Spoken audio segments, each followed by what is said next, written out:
Hello dear students, കഴിഞ്ഞ ക്ലാസ്സിൽ നമ്മൾ ഒബ്ജക്റ്റീവ്സ് റെസൊല്യൂഷൻ എന്ന ചാപ്റ്റർ എടുത്തു. അതിൻ്റെ ക്വസ്റ്റ്യൻ ആൻസേഴ്സാണ് ഇന്ന് ഡിസ്കസ് ചെയ്യാൻ പോണത്. ആദ്യത്തേത് answer the following in 1 or 2 sentences എന്നുള്ളത്. അതിൽ first question, when was the objectives resolution presented? എന്നാണ് ഈ ഒബ്ജക്റ്റീവ്സ് റെസൊല്യൂഷൻ അവതരിപ്പിച്ചത്, അത് പ്രസൻറ്റ് ചെയ്തത് എന്നായിരുന്നു? The objective resolution was presented on 13 December 1946. അതാണ് അതിൻ്റെ answer.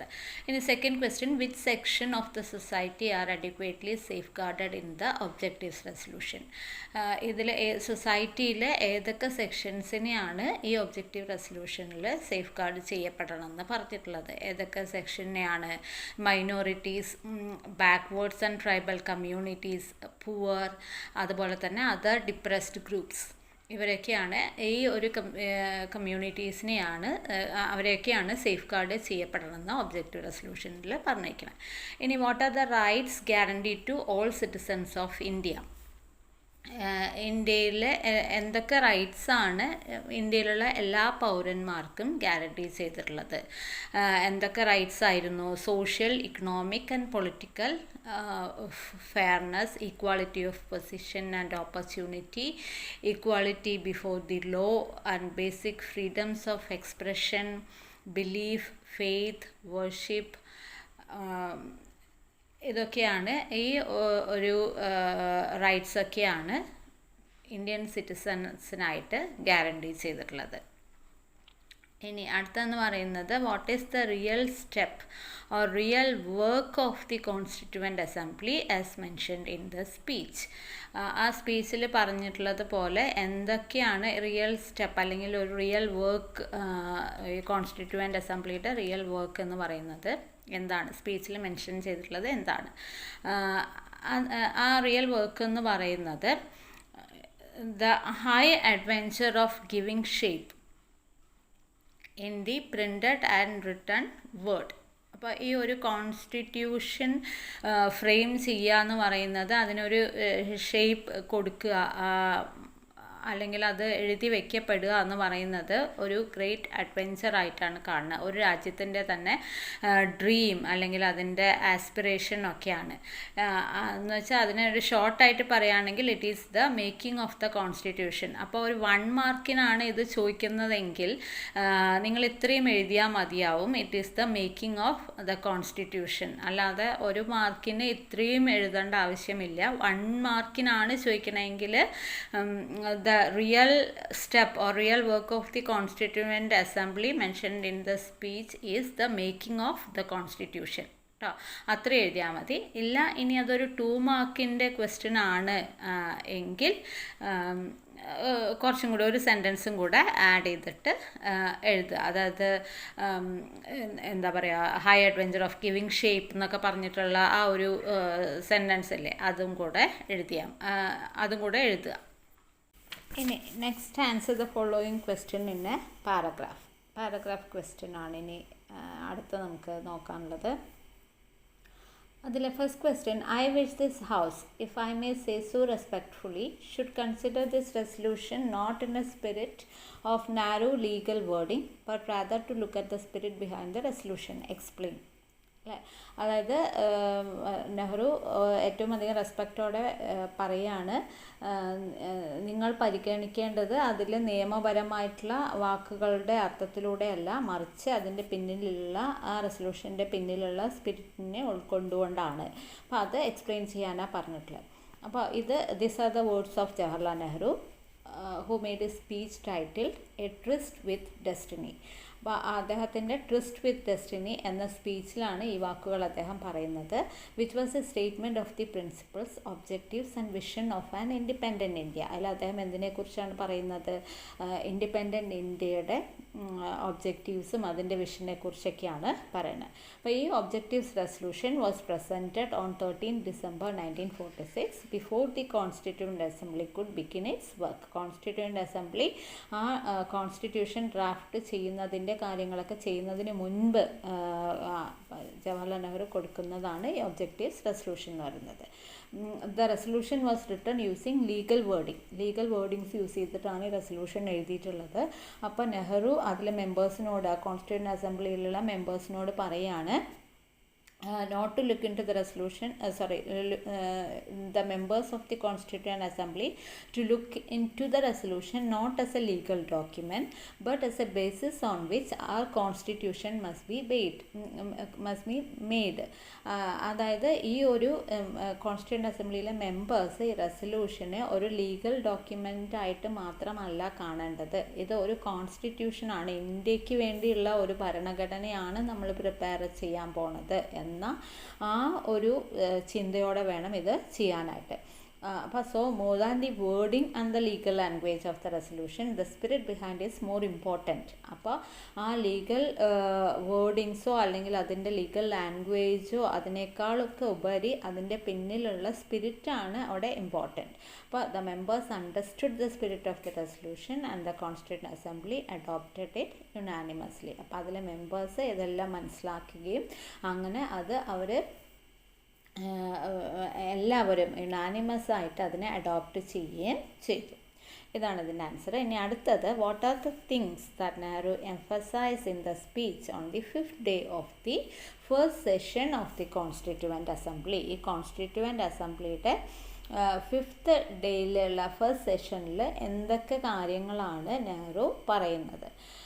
In the speech titled a tryst with destiny, അതാണ് ആ സ്പീച്ചിൻ്റെ പേര്, title a tryst with destiny.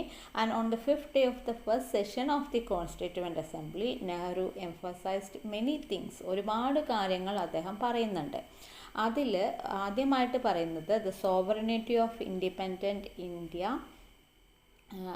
Independent republic of India, ഇന്ത്യയുടെ ആ ഒരു പരമാധികാരത്തെക്കുറിച്ച് പറയുന്നുണ്ട്. He said that all powers and authority of India as well as it's constitution should derive from the people. അപ്പോൾ ഈ ഒരു പവർ ആൻഡ് അതോറിറ്റി, ഇന്ത്യയുടെ അധികാരവും അതോറിറ്റിയും ഒക്കെ അതിൻ്റെ കോൺസ്റ്റിറ്റ്യൂഷനും എല്ലാം എവിടെ നിന്നാണ് ഉണ്ടായിട്ടുള്ളത്? ജനങ്ങളിൽ നിന്ന്. ജനങ്ങൾക്ക് വേണ്ടിയാണ് ഇതെല്ലാം ഉണ്ടാവുന്നത്.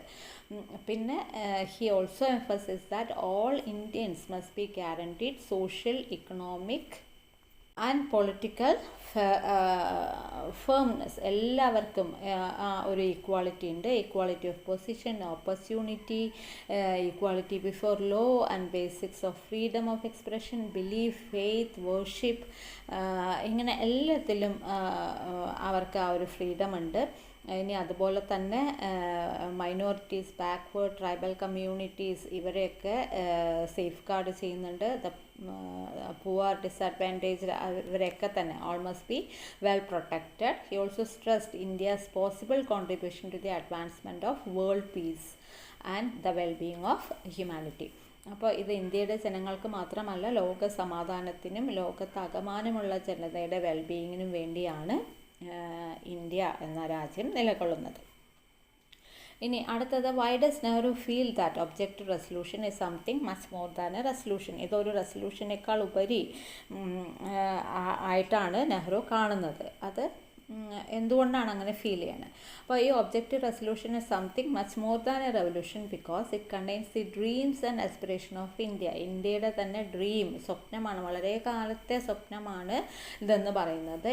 അപ്പോൾ ഇന്ത്യ എന്ന് പറയുന്നത് it is a vast country with so many different languages, religions, customs, tradition and lifestyle. And it is not an easy task to keep such a vast country united and its integrity intact. അപ്പോൾ ഈ ഒരു ഇത്രയും വലിപ്പമുള്ള ഒരു രാജ്യത്തെ, ഇത്രയും വൈവിധ്യമുള്ള ഈ ഒരു രാജ്യത്തെ എന്താ പറയുക, യുണൈറ്റഡ് ആയിട്ട് കൊണ്ടുപോവുക, അതിൻ്റെ ഇൻറ്റഗ്രിറ്റി കാത്തു സൂക്ഷിക്കുക എന്നൊക്കെ പറയുന്നത് ഒരു ഈസി ആയിട്ടുള്ള ടാസ്ക് അല്ല. Demands from the different groups might clash and if you try to please one group another group might be displeased. അപ്പോൾ ഏതെങ്കിലും ഒരു ഗ്രൂപ്പിനെ പ്ലേസ് ചെയ്യിക്കാൻ നോക്കിയാൽ മറ്റൊരു ഗ്രൂപ്പ് അവിടെ ഡിസ്പ്ലീസ്ഡ് ആവും. So he wanted people to understand certain basic principles. അപ്പോൾ എല്ലാ ആൾക്കാരെ കൊണ്ടും അതിൻ്റെ പ്രിൻസിപ്പൾസ് മനസ്സിലാക്കാനാണ് അദ്ദേഹം ശ്രമിച്ചിട്ടുള്ളത്. അപ്പോൾ എല്ലാ ആൾക്കാരെയും the principles of pluralism, secularism, religious tolerance ഇതൊക്കെ മനസ്സിലാക്കി കൊടുക്കുകയാണ്. And we all know that one man's religion is another man's madness. ഒരാളുടെ റിലീജിയൻ എന്ന് പറയുന്നത് മറ്റുള്ളവർക്ക് അത് മാഡ്നസ് ആയിട്ട് തോന്നാം. ഒരാളുടെ ഫുഡ് എന്ന് പറയുന്നത് sometimes it is another man's poison. So the objective resolution is much more than a resolution as it tries to propagate the principles of unity in diversity. അതായത് നാനാത്വത്തിൽ ഏകത്വം എന്ന ആ ഒരു പ്രിൻസിപ്പിളാണ് ജവഹർലാൽ നെഹ്റു ഇതിലൂടെ അതിനാണ് എംഫസിസ് അദ്ദേഹം കൊടുക്കുന്നത്. അടുത്തത്, why is the objective resolution watershed event in the history of India? ഈ ഒബ്ജക്റ്റീവ് റെസൊല്യൂഷൻ എന്തുകൊണ്ടാണ് ഒരു വാട്ടർഷെഡ് ഇവൻ്റായിട്ട് ജവഹർലാൽ നെഹ്റു പറയുന്നത്? അപ്പോൾ ഈ ഒബ്ജക്റ്റീവ് റെസൊല്യൂഷൻ ഒരു വാട്ടർഷെഡ് ഇവൻ്റ് ആണെന്ന് പറയാൻ കാരണം ഒരുപാട് കാരണങ്ങളുണ്ട്. It was a momentous resolution that outline the defining ideals of proposed constitution of independent India. അതിലൂടെ പറയുന്നത് ഇനി ഇന്ത്യക്കായിട്ട് പ്രിപ്പയർ ചെയ്യാൻ പോകുന്ന ആ കോൺസ്റ്റിറ്റ്യൂഷൻ്റെ ഐഡിയൽസ് ആണ് അതിൽ പറയുന്നത്. It provided the framework within which the constitution is to be made. ആ കോൺസ്റ്റിറ്റ്യൂഷൻ എങ്ങനെയായിരിക്കണം, എന്തൊക്കെ കാര്യങ്ങളായിരിക്കണം അതിലുണ്ടായിരിക്കേണ്ടത് എന്നതിൻ്റെ ഒരു ഫ്രെയിം വർക്കാണ്. And it proclaimed India as an independent sovereign republic. It outlines the ideals and programs of the nation. രാജ്യത്തിൻ്റെ തന്നെ ഐഡിയൽസും അതിൻ്റെ പ്രോഗ്രാംസും ഒക്കെ ആ ഒരു ഔട്ട്ലൈൻ അതിൽ പറയുന്നുണ്ട്. പിന്നെ it emphasises democracy, secularism and religious tolerance. ജനാധിപത്യത്തിനും മതേതരത്വത്തിനും റിലീജിയസ് ടോളറൻസിനും ഒക്കെയാണ് അത് ഇമ്പോർട്ടൻസ് കൊടുക്കുന്നത്. പിന്നെ എല്ലാ സിറ്റിസൺസിനും ജസ്റ്റിസ്, ഇക്വാളിറ്റി, ഫ്രീഡം ഇത് പ്രോമിസ് ചെയ്യുന്നുണ്ട്. അതുപോലെ തന്നെ പ്രൊട്ടക്ഷൻ കൊടുക്കുക. Minorities, backward communities, tribal communities, depressed and other backward ക്ലാസ്സസിനൊക്കെ അവർക്ക് വേണ്ട adequate protection കൊടുക്കുക. It also wants to make due contribution to world peace and wellbeing of the human kind. അപ്പോൾ ഇതാണ് 4th ക്വസ്റ്റ്യൻ്റെ ആൻസർ. ഇനി അടുത്ത് വരുന്ന എസ്സേ ക്വസ്റ്റ്യൻ ആണ്. What is the objective resolution? What are the details present in the objective resolution? അപ്പോൾ ഈ objective resolution എന്താണ്, അതിൽ പ്രസൻറ്റ് ചെയ്യുന്ന ഡീറ്റെയിൽസ് എന്തൊക്കെയാണ്? The objective resolution was a resolution presented to be the members of Constituent Assembly. Constituent Assemblyയുടെ മെമ്പേഴ്സാണിത് present ചെയ്തിട്ടുള്ളത്. നമ്മൾ നേരത്തെ പറഞ്ഞതുപോലെ തന്നെ മെമ്പേഴ്സ് സ്റ്റാർട്ട് ചെയ്യുന്നതിന് മുൻപ്, കോൺസ്റ്റിറ്റ്യൂഷൻ്റെ വർക്കുകൾ സ്റ്റാർട്ട് ചെയ്യുന്നതിന് മുൻപ് ആ കോൺസ്റ്റിറ്റ്യൂഷൻ അസംബ്ലിക്ക് കൊടുക്കുന്ന കുറച്ച് പ്രിൻസിപ്പൾസാണ്. അത് ജവഹർലാൽ നെഹ്റു ആണ് ഇത് പ്രസൻറ്റ് ചെയ്യുന്നത്. 13 ഡിസംബർ 1946 ഇത് പ്രസൻറ്റ് ചെയ്തത്. ഇനി ആ റെസൊല്യൂഷൻ ഡിക്ലെയർ ചെയ്യുന്നത് എന്തൊക്കെയാണ്? സോവറിൻ ഇൻഡിപെൻഡൻറ്റ് റിപ്പബ്ലിക്കാണ് ഇന്ത്യ എന്നുള്ളത്. അടുത്ത പോയിൻ്റ് എന്താണ്? It is said that it should be a union comprising former British Indian territory. അത് ബ്രിട്ടീഷ് ഇന്ത്യൻ ടെറിട്ടറി ആയിരുന്നതാണ് പിന്നീട് ഇന്ത്യൻ സ്റ്റേറ്റ്സ് ആയിട്ട് മാറുന്നത്. And additional areas outside of British India and the places that chose to join the union. അപ്പോൾ ഈ British ഇന്ത്യയുടെ പുറമേയുള്ള territories ഇന്ത്യയിലേക്ക് ജോയിൻ ചെയ്യാൻ ആഗ്രഹിക്കുന്ന പ്രദേശങ്ങളെയും ഇന്ത്യയോടൊപ്പം ചേർക്കുന്നു. And it gave some ideas about the division of powers between the union and the states. അപ്പോൾ യൂണിയൻ എങ്ങനെ ഭരിക്കണം, സ്റ്റേറ്റ് എങ്ങനെ ഭരിക്കണം എന്നതിനെക്കുറിച്ച് ഒരു ധാരണ ഉണ്ടാക്കണം. പിന്നെ അത് എംഫസൈസ് കൊടുക്കുന്നത് എന്തൊക്കെയാണ്? Sovereign and independent India, powers and ഇന്ത്യയുടെ പവറിനും അതോറിറ്റിക്കും എംഫസൈസ് കൊടുക്കണം. പിന്നെ അടുത്ത പറയുന്നത് എന്താണ്? It further said that all Indians must be guaranteed. ഇന്ത്യയിലുള്ള എല്ലാ ആൾക്കാർക്കും സോഷ്യൽ, ഇക്കണോമിക് ആൻഡ് പൊളിറ്റിക്കൽ